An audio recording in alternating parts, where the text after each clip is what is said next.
Vik-Werks checking in, Audi SQ5, ultra racing rear brace.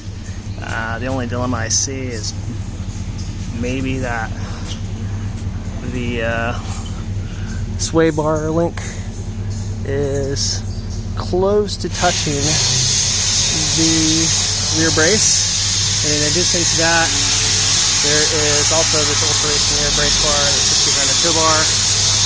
However, the original tow hook situation, you have to modify it to extend it out. Just use some space walkers and screws, and that's basically it.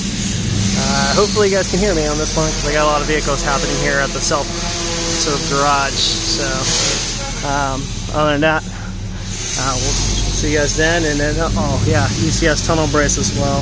So that's the other aspect of this vehicle, with the 034